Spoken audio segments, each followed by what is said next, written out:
Good morning everyone, welcome back to your channel high time English. Exam में बार बार आने वाले 10 वर्ड्स डायरेक्ट द हिंदू से Hindi explanation plus real life examples के साथ 5 मिनट में। चलिए बिना झिझक लेके शुरू करते हैं। फर्स्ट वर्ड है फॉर्मलाइज्ड। इसका पार्ट ऑफ स्पीच है वर्ब। इसकी इंग्लिश मीनिंग है टू मेक ऑफिशियल और सिस्टमैटिक। हिंदी मीनिंग है औपचारिक बनाना। इसको ऐसे समझ सकते हैं, जब कोई एग्रीमेंट, रिश्ता या प्रोसेस सिर्फ नॉन ऑफिशियल या इनफॉर्मल स्टेज पे होता है और उसे ऑफिशियली डिक्लेयर कर दिया जाता है तो कहते हैं कि वो फॉर्मलाइज्ड हो गया। ये वर्ड बिजनेस कॉन्ट्रैक्ट्स, मैरिजेस या पॉलिटिकल टाइप्स में यूज होता है। For example, they formalise their alliance before elections. उन्होंने चुनाव से पहले गठबंधन को औपचारिक रूप दिया। अब सिनोनिम्स देखते हैं। Legalised, systematised. एंटोनिम्स है इनफॉर्मलाइज्ड। अब नेक्स्ट वर्ड देखते हैं एंडोर्स। इसका पार्ट ऑफ स्पीच है वर्ब। इसकी इंग्लिश मीनिंग है to publicly support. Hindi meaning है समर्थन करना। इसको ऐसे समझ सकते हैं, इंडोर्स का मतलब होता है किसी आइडिया, पॉलिसी या इंसान का पब्लिकली सपोर्ट करना। जब कोई सेलिब्रिटी किसी ब्रांड का ऐड करता है या कोई लीडर किसी बिल को पब्लिकली अप्रूव करता है तो कह सकते हैं कि उन्होंने उसे एंडोर्स किया। इसका यूज पॉलिटिक्स, मार्केटिंग और कैंपेन्स में काफ़ी कॉमन है। For example, the leader endorse the new policy. नेता ने नई नीति का समर्थन किया। सिनोनिम्स देखते हैं। Support, approve. एंटोनिम्स है अपोज। अब नेक्स्ट वर्ड देखते हैं कोलिशन। इसका पार्ट ऑफ स्पीच है नाउन। इसकी इंग्लिश मीनिंग है alliance for combined action. Hindi meaning है गठबंधन। कोलिशन एक ऐसा ग्रुप होता है जिसमें दो या ज़्यादा पार्टीज या लोग मिलकर किसी शेयर्ड गोल के लिए काम करते हैं। पॉलिटिकल वर्ल्ड में ये तब यूज होता है जब किसी एक पार्टी के पास मेजोरिटी नहीं होती और दूसरी पार्टी के साथ मिलकर सरकार बनानी पड़ती है। For example, the coalition won with a clear majority. गठबंधन ने स्पष्ट बहुमत से जीत हासिल की। सिनोनिम्स है अलायंस, ब्लॉक। एंटोनिम्स है डिसयूनियन। अब नेक्स्ट वर्ड देखते हैं लीवे। इसका पार्ट ऑफ स्पीच है नाउन। इसकी इंग्लिश मीनिंग है freedom to act within limits. Hindi meaning है स्वतंत्रता। लीवे का मतलब है फ्लेक्सिबिलिटी या छूट। जब आपको कुछ डिसीजन लेने की आज़ादी मिलती है बिना तुरंत किसी कॉन्सिक्वेंसेस के तो उसे लीवे कहते हैं। जैसे अगर किसी स्टूडेंट को असाइनमेंट सबमिट करने के लिए एक दिन एक्स्ट्रा मिल जाए तो उसे लीवे मिल गया। For example, he had little leeway in decision making. निर्णय लेने में उसके पास कम स्वतंत्रता थी। सिनोनिम्स है फ्लेक्सिबिलिटी, लैटिट्यूड। एंटोनिम्स है रेस्ट्रिक्शन। अब नेक्स्ट वर्ड देखते हैं पोलराइजेशन। इसका पार्ट ऑफ स्पीच है नाउन। इसकी इंग्लिश मीनिंग है division into opposing groups. Hindi meaning है ध्रुवीकरण।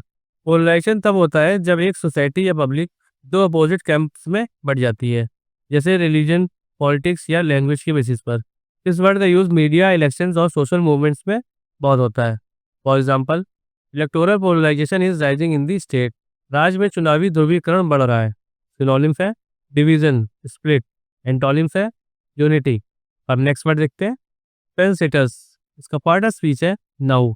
इसकी इंग्लिश मीनिंग है people who avoid taking sides. Hindi meaning है तटस्थ लोग। फेंसेटर्स वो लोग होते हैं जो किसी भी इशू या साइड पर ओपिनियन नहीं देते हैं, ना सपोर्ट करते हैं ना अपोज। ये लोग न्यूट्रल रहने की कोशिश करते हैं। For example, fence sitters now have to choose a side. अब तटस्थ लोगों को पक्ष लेना होगा।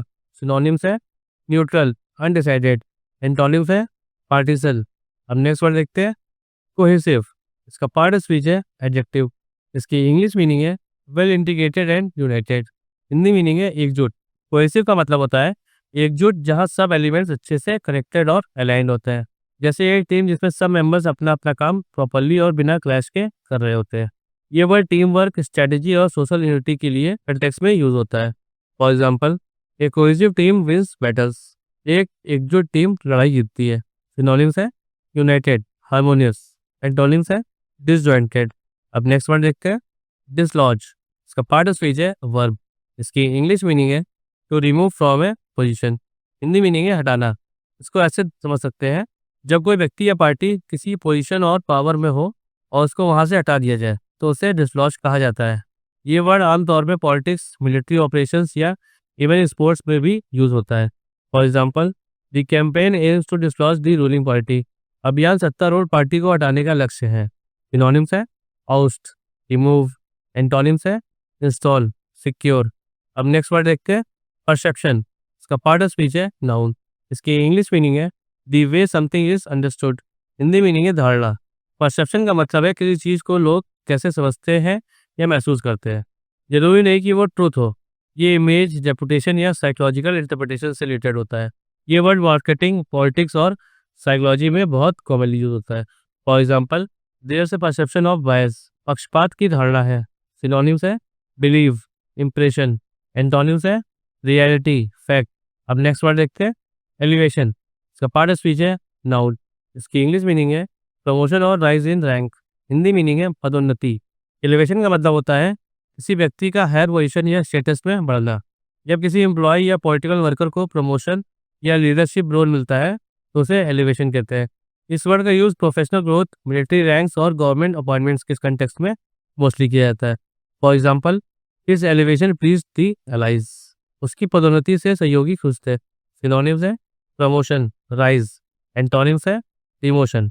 अगर ये वीडियो आपको पसंद आया हो तो वीडियो को लाइक करिए, और अगर आप हमारे चैनल पर नए हैं तो चैनल को सब्सक्राइब करना ना भूलें। मिलते हैं नेक्स्ट वीडियो में। Keep learning, keep growing.